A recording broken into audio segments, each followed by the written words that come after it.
Hi everyone! Today we are going to be learning about the song Mary Had a Little Lamb. Some of you might know it, and some of you may not. Either way, it's okay. Here's the story of how the song came to be. There was a little girl who was 9 years old. Maybe some of you are 9 years old or almost 9 years old. And her name was Mary Sawyer. She lived on a farm. On the farm, there was a little lamb who needed to be taken care of. Sometimes the sheep, the mom sheep, don't have the energy or the time to take care of all of their little lambs. So one little lamb really needed help, and Mary said she would help the little lamb. Mary was very kind to the lamb, and so the lamb loved her.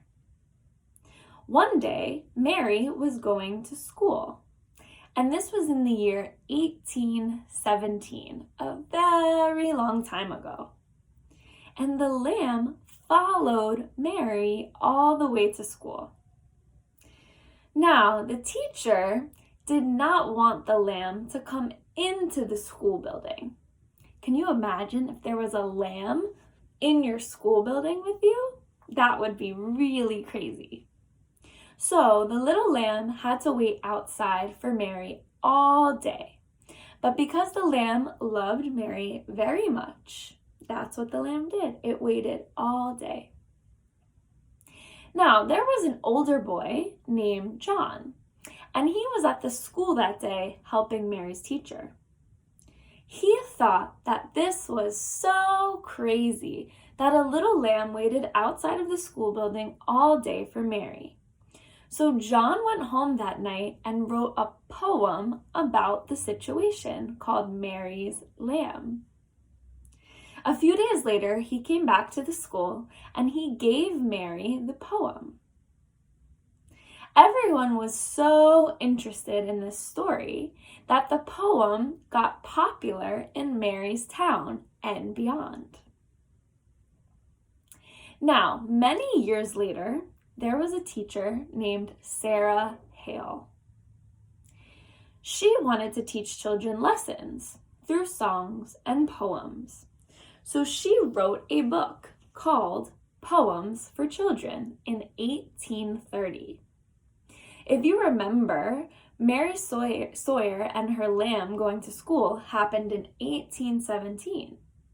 And so 1830 was 13 years later.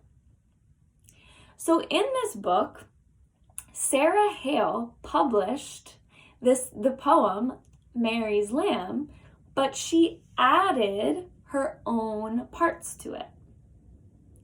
Especially, she added a lesson learned. The lesson learned was that Mary was nice to the lamb, and so the lamb loved her back. Now, let's take a look at that poem that Sarah Hale published. The first part, of course, written by John, and then the second part written by Miss Hale. Let's read it together. Mary had a little lamb. Its fleece was white as snow, and everywhere that Mary went, the lamb was sure to go. He followed her to school one day. That was against the rule. It made the children laugh and play to see a lamb at school. And so the teacher turned him out, but still he lingered near, and waited patiently about till Mary did appear.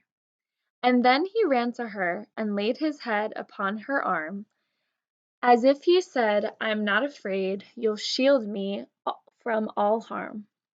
What makes the lamb love Mary so? The little children cry. Oh, Mary loves the lamb, you know, the teacher did reply. And you, each gentle animal, in confidence may bind, and make it follow at your call, if you are always kind.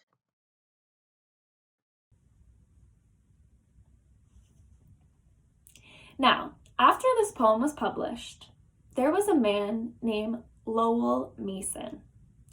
and he added a melody to this poem. We know that a melody is when you add pitch, high and low notes, to lyrics. Now, at first, there was a different version of the melody than we know today, but it was a little too complicated for children to sing. So, Lowell simplified the melody, and that is the version a lot of the children in the United States sing today. Many students in the United States learn this song in school, and some children learn it at home from their parents, grandparents, or other family members. It's also a very popular song in music lessons. So I remember when I was first taking piano lessons, that was one of the first songs that I learned on the piano. Let's go through our folk song checklist to determine if Mary Had a Little Lamb is a folk song. First criteria. Folk songs are passed down through playing and singing.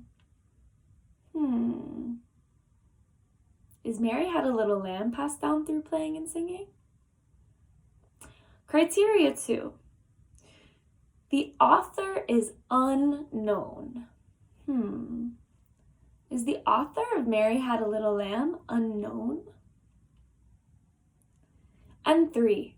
The location and people who perform the song is very important.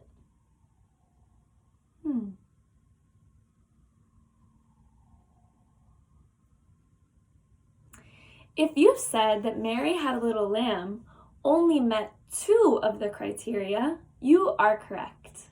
Let's review.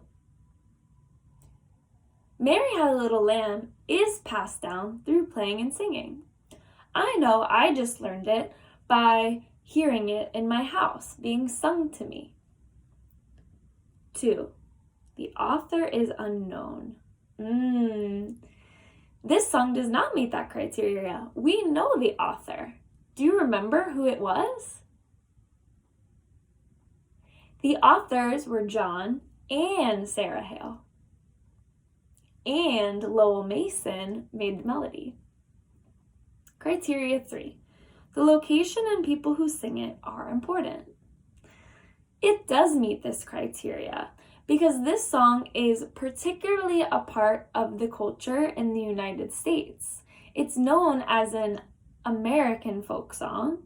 And so when we think of Mary Had a Little Lamb, we think of children in the United States learning this in their homes or maybe at school or in music lessons.